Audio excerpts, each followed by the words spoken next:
SK YouTube channel subscribe ಮಾಡಿ. ಸಿಪ್ಪಿ ತಿಂತೇವ್ರಿ, ರಸ ಕುಡಿತೇವ್ರಿ. ಯಾಕೆ ಕುಡಿತೇವು? ರಸದಾಗ ಸಿಹಿ ಅನ್ನಂತೇಳಿ ಕುಡಿತೇವೆ. ರುಚಿ ಅಂತ ಹೇಳಿ. ಅದರಂತೆ ಮನುಷ್ಯ ಜನ್ಮಕ್ಕ ಹುಟ್ಟಿ ಬಂದ ಬಳಕ ಸಜ್ಜನರ, ಮಹಾತ್ಮರ, ಪಂಡಿತರ, ಜ್ಞಾನಿಗಳ ಸಂಘ ಹ್ಯಾಂಗ ಕಬ್ಬಿನ ಸಿಹಿ ರುಚಿ ಕಬ್ಬ ಹ್ಯಾಂಗ ತಿಂತೇವು ಹಂಗ ಆನಂದ ಆಗುತ್ತದ. ಅವ್ರ ಸಂಘ ಮಾಡತ್ತಿರ್ತಾರೆ. ಹೌದು ಹೌದು ಹೌದು. ಅಜ್ಞಾನಿಗಳ ಸಂಘ ಸಿಪ್ಪಿ ತಿಂದಂಗ ಆಗುತ್ತದ. ಸಿಪ್ಪಿ ಬೇಡ ಹತ್ತಿಬೇಡ, ಅದು ಸಿಟ್ಟು ಒಗೆಯೋದು. ಅದು ಒಗಿಯಪ್ಪ ಒಳ್ಳೆ ವ್ಯವಹಾರ, ಅದು ಸ್ವೀಕಾರ ಮಾಡತ್ತಿರ್ತಾರೆ. ಹೌದು ಹೌದು. ಅದಕ್ಕೆ ಒಂದು ಮಾತು ಕೇಳುದದ. ಏನ್ ಕೇಳಿದ್ರಕ್ಕ ಮಾತ? ಪಾಪ ಕಾ ಬಾಪ ಕೌನ್ ಹೈ? ಆಹಾ ಮಹಾತ್ಮರು ಪ್ರಶ್ನೆ ಮಾಡ್ತಾರ ನಮ್ಮಂತರಿಗೆ. ಆಹಾ ಇನ್ನೊಂದು ಹೇಳ್ರಿಪ್ಪ. ಪಾಪ ಕಾ ಬಾಪ ಕೌನ್ ಹೈ? ಮುಜೆ ಮಾಲೂಮ್ ಹೈ. ಪಾಪದ ಅಪ್ಪ ಯಾರ ಅಂತೇಳಿ ಮಹಾತ್ಮರ ಕೇಳ್ತಾರ. ಹೌದು. ಇದು ಉತ್ತರ ಗೊತ್ತಾಗ್ಲಿಕ್ಕಿಲ್ರಿ.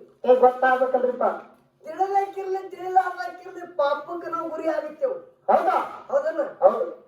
ಮತ್ತೆ ಪಾಪದ ಅಪ್ಪ ಯಾರು? ಪಾಪ ಎಲ್ಲಿ ಎದರಿಂದ ಹುಟ್ಟ್ಯಾದ ಇದು ಗೊತ್ತಾಗಬೇಕಲ್ಲ. ಆಹಾ ಪಾಪಕ ಬಾಪ ಲೋಭ ಅಂತ.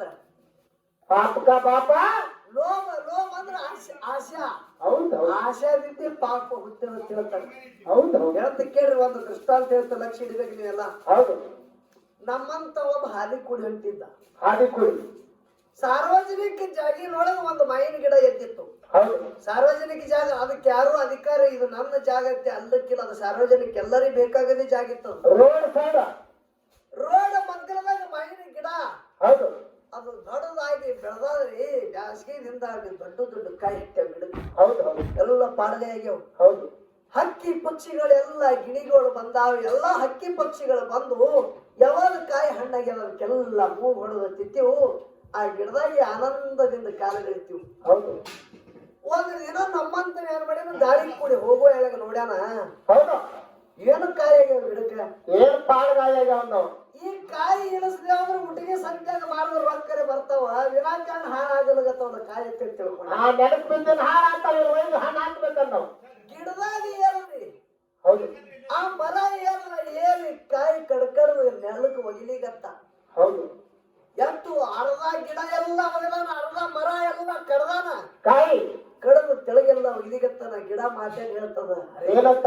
ಏ ಹುಚ್ಚಪ್ಪ, ನಿನಗೆ ಎಷ್ಟು ಬೇಕಂತ ನೀ ಹರ್ಕೊಂಡು ತೊಗೊಂಡಿದ್ಯೋ ಸಾಕು ಬಿಡು. ಈ ನನ್ನ ನೆರಳಿಗಾಗಿ, ನನ್ನ ಆಶ್ರಯ ಪಡೆದ ನನ್ನ ಪುಟ್ಟ ಎಣಿಕೆ ಏನು ಪಕ್ಷಿಗಳದಾವ, ಹೌದು. ಹಕ್ಕಿ ಪಕ್ಷಿಗಳೆಲ್ಲ ಆಶ್ರಯಕ್ಕೆ ಬರ್ತಾವ. ಅವಕ್ಕೂ ಒಂದ್ ಸ್ವಲ್ಪ ಬಿಡುವದ.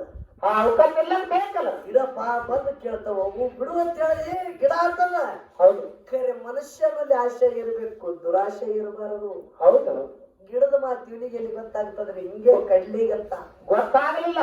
ಕಡಿಲಿಗತ್ತ, ಕಡಿಗಿಲಗತ್ತ ಎಲ್ಲ ಗಿಡನೇ ಕಡದ. ನೋಡದ ಆ ಕಡೆ ಮತ್ತೆ ಹುಡುಕ್ಯಾಡಿ ಗಿಡದ ಟಂಗಿ ಮ್ಯಾಗ, ತುದಿ ಮ್ಯಾಗೆ ಒಂದು ಕಾಯಿ ಉಳಿದಿತ್ತು. ಹೌದು ಹೌದು. ಕೊನೆ ಒಂದು ಕಾಯಿ ಉಳಿದ. ಒಂದೇ ಕಾಯಿ ಉಳಿದ. ಹೌದು. ಮತ್ತ ಮರ ಮಾತಾಡಿ ಹೇಳ್ತದ ಗಿಡ, ಅರೇ ಅಂತಪ್ಪ, ಒಂದ ನೀನು ಇಷ್ಟೆಲ್ಲ ಕಡದಿ ಇದಕ್ಕೆಲ್ಲ ನಿನಗೆ ಲಾಭಕ್ಕಾಗಿ ಮಾಡ್ದೆ. ಖರೆ ನನ್ನವರನ್ನವರು ಬರ್ತಾರ ನನ್ನ ಆಶ್ರಯಕ್ಕಾಗಿ, ಅವರಿಗೆ ಒಂದ ನೀಡು. ಹೌದು. ಇವನಿಗೆ ದುರಾಶೆ ಇತ್ತು, ಗಿಡದ ಮಾತು ಗೊತ್ತಾಗಲಿಲ್ಲ. ಹೌದು ಹೌದು. ಹಂಟ ಟಂಗಿ ಏರದ, ಕೈ ಹಿಡಿತಾನ, ಕೈಗೆ ನೆಲಕಲ್ರಿ. ಹೌದು ಹೌದು. ಅಂಟ ಬೀಳ್ತಾನ. ಹಂಗೆ ಮುಂದೆ ಸರಳಿಗತ್ತ ಕೈ ಹಾಕತ್ತಿದ. ಇವನ ಭಾರ ವಜ್ಜಿ ಗಿಡ ತಾರಲಾರ್ದಂಗಾಯ್ತು. ಹೌದು ಹೌದು. ಇವ ಕೈ ಹಾಕಿ ತೋಬೇಕಂದ್ರೆ ಕೈ ಹಾಕ್ತಿದ.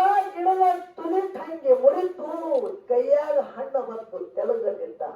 ಹೌದು ಹೌದು. ಸಾವಿರಾರು ಹಣ್ಣುಗಳ ಕೆಳಗೆ ಬಿದ್ದಾವ.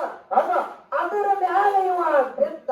ಪ್ರಾಣ ಪಕ್ಷಿ ಹಾರಿ ಹೋಯ್ತು. ಗಿಡ ನಕ್ಕ ಮಾತಾಡ್ತದ, ಅರೇ ವೃಕ್ಷ, ನಿನಗೆ ಎಷ್ಟು ಬೇಕು ಅಷ್ಟ ನೀನ್ ತಗೊಲಿಲ್ಲ. ನಿನ್ನೊಳಗೆ ದುರಾಶೆ ತುಂಬಿ ಬಂತಲ್ಲೋ. ಹೌದು. ದುರಾಶಕ್ಕಾಗಿ ನೀ ಅಸೂರಿಲ್ಲ. ಜಗತ್ತರಾಗಿ ನೋಡಿ ಸಾವಿರಾರು ಹಣ್ಣು ಬಿದ್ದಾವ. ಹಣ್ಣಿನ ಮೇಲೆ ನೀ ಬಿದ್ದಿದಿ. ಕರೆ ನನ್ನ ಒಂದು ಹಣ್ಣಿನ ರುಚಿ ನೀ ನೋಡಲಾಗಲಿಲ್ಲ. ಹೌದು. ಅದರಂತೆ ಬಂಧುಗಳೇ, ಮನುಷ್ಯ ಜನ್ಮಕ್ಕ ಹುಟ್ಟಿ ಬಂದ ಬಳಿಕ ಈ ಮನುಷ್ಯ ಜನ್ಮದಾಗ ಯಾ ಹಣ್ಣು ತಗೋಬೇಕು, ಯಾ ಹಣ್ಣು ತಗೋಬಾರದು ನಮಗೆ ಪ್ರಜ್ಞಾನ ಇರಬೇಕು. ಹೌದು ಹೌದು. ಯಾ ಹಣ್ಣು ತಗೋಬೇಕು, ಯಾ ಹಣ್ಣು ಬಿಡಬೇಕು. ಒಳ್ಳೆ ಸಂಘ ಮಹಾತ್ಮರದು ಸಜ್ಜನರದು ಜ್ಞಾನಿಗಳ ಪಂಡಿತರ ಸಂಘ ಮಾಡು. ಹೌದೌದು ಜೀವನಕ್ಕೆ ನೀವು ಹುಟ್ಟೋದಕ್ಕೆ ಲಾಭ ಆಗುತ್ತದೆ. ಹೌದು ಅಜ್ಞಾನಿಗಳ ಸಂಘ ಮಾಡಿದೆ ಅಂದ್ರೆ ನಿನ್ನ ಸಂಸಾರ ಒಂದು ದಿನ ಮುರಿದು ಮುಟ್ಟಿಗೆ ಕಟ್ಟುತ್ತಾರೆ. ಹೌದು ಹೌದು ಹೌದಲ್ಲ? ಹೌದು ರಾಜನ ಸಂಘ ಮಾಡ್ರಿ ಎಂದ ನಿನಗೆ ಆಳ ಮನುಷ್ಯ ಮಾಡ್ತಾನೆ, ರಾಜ ಗೊತ್ತಾಗಂಗಿಲ್ಲ. ಹೌದಾ ಸಾಧುನ ಸಂಘ ಮಾಡ್ರಿ ಎಂದ ನಿನಗೆ ದೇವರ ಭೇಟಿ ಮಾಡಿಸ್ತಾನೆ, ಗೊತ್ತಾಗಂಗಿಲ್ಲ. ಏನ ರಾಜನ ಸಂಘ ಮಾಡ್ತೀವ ಏನ ಸಾಧುನ ಸಂಘ ಮಾಡ್ತೀನಿ, ಈ ವಿಚಾರ ಮಾಡು. ಹೌದು ಹೌದು ನಿರ್ಣಯ ಆಯ್ತಲ್ಲ ನೀ. ರಾಜನ ಸಂಘ ಮಾಡಿದ್ರೆ ಒಂದು ದಿನ ಆಳ ಮಾಡ್ತಾನ. ಹೌದಾ ಆಳ ಮನುಷ್ಯ ನಿನಗೆ ಮಾಡ್ತಾನ. ಹೌದು ಅದೇ ಮಹಾತ್ಮರ ಸಂಘ ಮಾಡಿದ್ರೆ ಒಂದು ದಿನ ದೇವರಿಗೆ ಭೇಟಿ ಮಾಡಿಸ್ತಾನೆ. ನೋಡಿ ಹೇಗಲ್ಲ. ಅದಕ್ಕೆ ನಿನಗೆ ಬಿಟ್ಟದ. ನೀ ರಾಜನ ಸಂಘ ಮಾಡವ ಎನ್ನ ಮಹಾತ್ಮರ ಸಂಘ ಮಾಡವ ನಿನಗೆ ಬಿಟ್ಟದ ಅಂತ ಹೇಳ್ತಾರೆ. ಕೇಳಿಲ್ಲ ಬಂದ ಬೆನತ್ತಿ. ಹೌದು ಹೌದು ರಾಮನ ಹೆಂಡತಿ ಸೀತಾ ಇದ್ಳು. ಹೌದಾ ಕಾಂಡಕ್ಕೆ ಹೊರದಾಗ ರಾವಣ ಮಾಯನಾಟ ಮಾಡಿ ಸೀತಾಗ ಒಯ್ದ ಲಂಕಾಪಟ್ಟಣ ಅಶೋಕ ವಾಟಿಕದ ಒಯ್ದಿಟ್ಟಿದ. ಹೌದು ಹೌದು ಹೌದಲ್ಲ? ಹೌದು ಅವಾಗ ರಾವಣಗ ಯುದ್ಧ ಮಾಡಿ ಜಯ ಆಗಿ ಸೀತಾಗ ತರುದಿತ್ತು. ಹೌದು ಆ ಪ್ರಸಂಗದೊಳಗ ನೋಡ್ರಿ, ರಾವಣನ ಮಗ ಇಂದ್ರಜಿತ, ಹೌದು ಹೌದು ಅವನ ಹೆಸರ ಮೇಘನಾಥದ.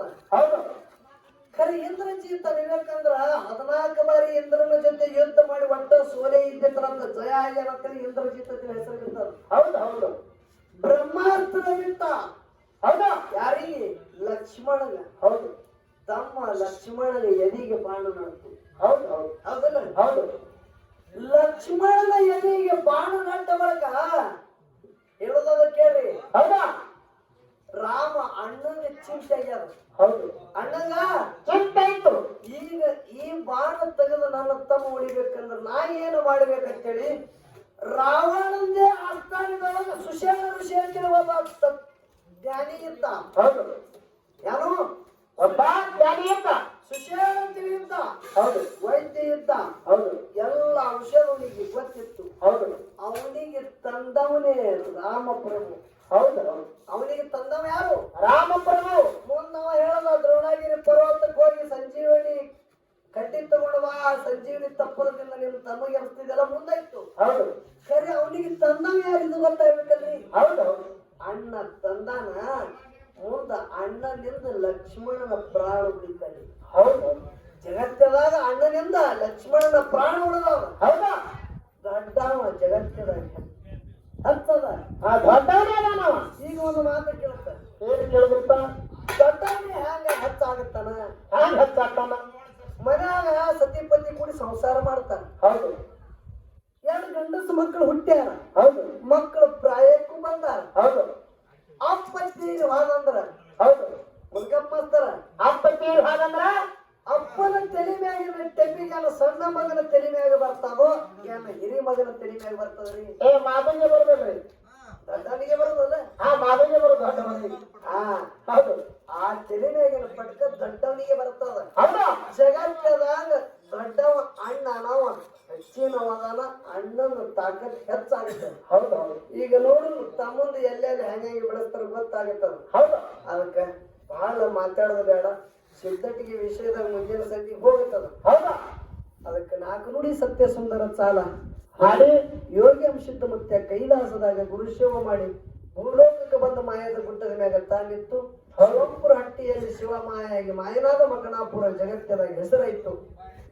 ಆ ಜಗತ್ತದಾಗ ಹೆಸರಾದ ಬಳಿಕ ಮಾಯದ ಗುಡ್ಡದಿಂದ ನನ್ನ ಅಂಶದ ಮುತ್ತಿನ ಸಿದ್ಧಟಿಗೆ 3 ಮಂದಿ ಪುಣ್ಯದ ಮಕ್ಕಳು, 4 ಮಂದಿ ಒಳ್ಳೆಯ ಮಕ್ಕಳು, ಒಬ್ಬಕ್ಕಿ ಮಗಳು ಎಲ್ಲ ಗುಡ್ಡದ ಮ್ಯಾಗ ಕೀರ್ತಿಗೆ ಮಕ್ಕಳಾಗಿ ಬಂದ್ರ. ಆರ್ತಿ ಒಬ್ಬಕ್ಕಿ ಮಗಳು ಹುಟ್ಟಿ ಬಂದರು. ಆ 3 ಮಂದಿ ಪುಣ್ಯದ ಮಕ್ಕಳು ಹುಟ್ಟಿದ ಒಳಕ 4 ಮಂದಿ ಧರ್ಮರು, 4 ಮಂದಿ ಹೊಟ್ಟಿಲಿ 21 ಮಂದಿ, 21 ಮಂದಿ ಹೊಟ್ಟಿಲಿ 101 ಮಂದಿ. ಹೌದಾ 101 ಮಂದಿ ಹೊಟ್ಟಿಲಿ 1700 ಸಿದ್ಧಟಿಗೆ ನಾವು ಅಂಶದ ಮುತ್ತನ್ನು ಸಾಗೋಳಿ ಬಂದ. ಹೌದು ಹೌದು ಅದಕ್ಕೆ ಯಾವ ರೀತಿಯಿಂದ ಗುರು ಶಿವ ಅಂಶದ ಮುತ್ಯ ಮಾಡ್ತಾನ ಅನ್ನೋದು 4 ನುಡಿ ಚಾಲ ಹಾಡಿ ನಮ್ಮ ಒಳ್ಳೆ ಉಭಯ ಕಲಾವಿದರಿಗೆ ಪಾಳ್ಯ ತಮ್ಮನ ಪಾರ್ಟಿಯವರಿಗೆ ಹೋಗ್ತಾರೆ. ಹೌದು ಹೌದು ಹೆಂಗೆ ಮಾತಾಡ್ತಾರೆ ತಿಳಿತದಂತ ಶಾಂತ ರೀತಿಯಿಂದ ಅನುಭವ ವಿಷಯ ಕುರಿತು ಕೇಳಬೇಕಂತ ತಮ್ಮಲ್ಲಿ ಕಳ್ಕೊಳ್ಳಿ. ನಮಗೆ ಆಗಲೇ